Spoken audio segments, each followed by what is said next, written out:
নবীকে নিয়ে কটূক্তি করেছে, আমরা তারই ধারাবাহিকতায় আজকে এই কর্মসূচি দিয়েছি।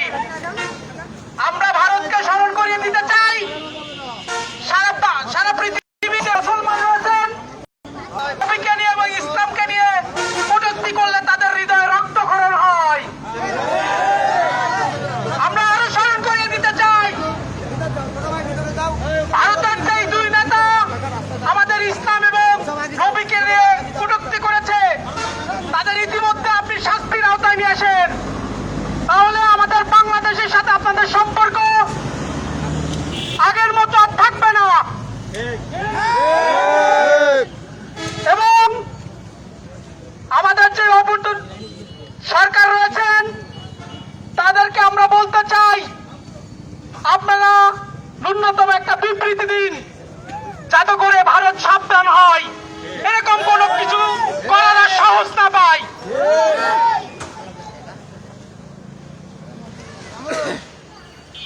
ইতিমধ্যে আমাদের মাঝে অনেকেই উপস্থিত হয়েছেন।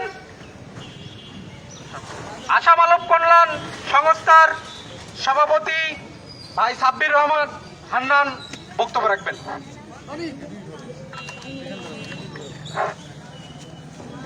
বিসমিল্লাহির রহমানির রহিম। আজকের এই রাসূলুল্লাহ সাল্লাল্লাহু আলাইহি সাল্লামকে অপমান করার প্রতিবাদে হলিধানি ইউনিয়ন সকল প্রকার ধর্মপ্রাণ মুসলমানদের আমার আশা কল্যাণ সংঘের পক্ষ থেকে জানাই আসসালামু আলাইকুম। এর সাথে সাথে আমি ধন্যবাদ জানাই Raktapran blood donor club Holidhani union আজকের যে এই রাসূলুল্লাহ সাল্লাল্লাহু আলাইহি সাল্লামকে নিয়ে কটূক্তি করার প্রতিবাদে আজকের যে বিক্ষোভ মিছিল করেছে, এটি একটি অরাজনৈতিক সংগঠন। এই অরাজনৈতিক সংগঠনের কথায় আপনারা সাড়া দিয়ে আজকের হলিধানি ইউনিয়নে যে একটি দৃষ্টান্ত স্থাপন করেছেন, এই জন্য আমি সকল ইসলাম প্রিয় মানুষের প্রতি আমি তাদেরকে ধন্যবাদ জানাই।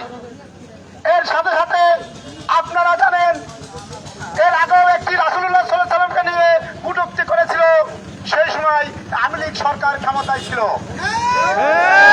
সেই সময় আমরা রাসূলুল্লাহ সাল্লাল্লাহু আলাইহি সাল্লামকে নিয়ে এই হলিধানিতে হাজার হাজার লোক বিক্ষোভ করেছিলাম, কিন্তু দুঃখের বিষয় সেই 3 দিন পরে এই স্বৈরাচারী সরকার আমাকে গ্রেপ্তার করে নিয়ে যায়। তারপরে আমাকে ইসলামী বই দিয়ে চালান দিতে চায়। তারপরে যাই হোক, আমি একটি সংগঠনের সাথে জড়িত ছিলাম, পরে আমাকে সেই ইসলামী বইগুলো দেয় নাই। এর সাথে সাথে আমি স্মরণ করতে চাই, রক্তপ্রাণ ব্লাড ডোনার ক্লাবের আপনারা জানেন, এরা একটি অরাজনৈতিক সংগঠন। মানুষের দুঃখ কষ্ট জ্বালা যন্ত্রণা এবং মানুষের দুঃখ দুর্দশা, কোন মানুষ কোন বিপদে পড়লে সেখানে ছুটে যায়। আপনারা জানেন, আফগান ঝড়ের ভিতরে এই রক্তপ্রাণ ডোনার ক্লাব মানুষের দাঁড়ে দাঁড়িয়ে গিয়েছিল এবং তাদের সাহায্য সহযোগিতা করেছিল। রাসূলুল্লাহ সাল্লাল্লাহু আলাইহি সাল্লামকে এই ভারত কর্তৃক কটূক্তি অপমান করানোর জন্য ভারতের পুরোহিত এবং রামগিরির মন্ত্রী এবং বিজেপিকে সমর্থন করেছে। এই জন্য আমরা তার তীব্র নিন্দা এবং প্রতিবাদ জানাই। এই বলে আমার কথা এখানে শেষ করছি। আল্লাহ হাফেজ। ধন্যবাদ ভাইকে।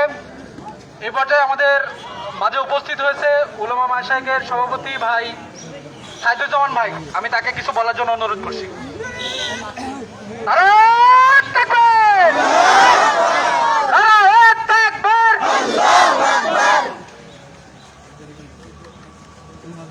আসসালামু আলাইকুম ওয়া রাহমাতুল্লাহি ওয়া বারাকাতুহু।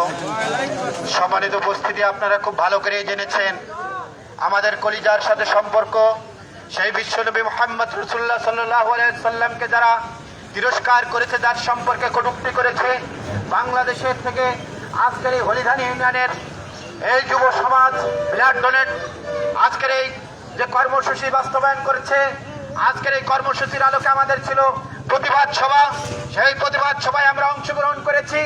এখান থেকে আমরা জানান দিতে চাই, পৃথিবীর যেই প্রান্তের হোক, রহমাতুল্লিল আলামিন বিশ্বনবী মুহাম্মদ রাসূলুল্লাহ সাল্লাল্লাহু আলাইহি সাল্লাম সারা পৃথিবীর রহমত হিসেবে পৃথিবীতে এসেছিলেন।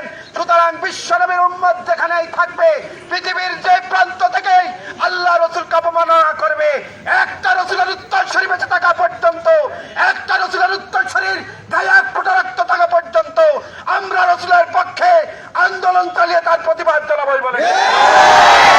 সম্মানিত উপস্থিতি, আজকে শুধু এর মধ্যেই নয়, রবিউল আউয়াল মাসে আজকে সেই দিন আপনাদেরকে আমরা উদাত্ত আহ্বান রাখতে চাই।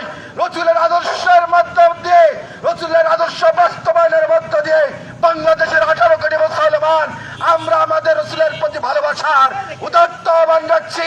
বাংলাদেশের মুসলমানদের মধ্য দিয়ে, আজকের এই তরুণ সমাজের মধ্য দিয়ে ভারতকে আমরা জানিয়ে দিতে চাই, তোমাদের ক্ষমতা বেশি থাকতে পারে, তোমাদের সীমানা বড় থাকতে পারে, কিন্তু বাংলাদেশের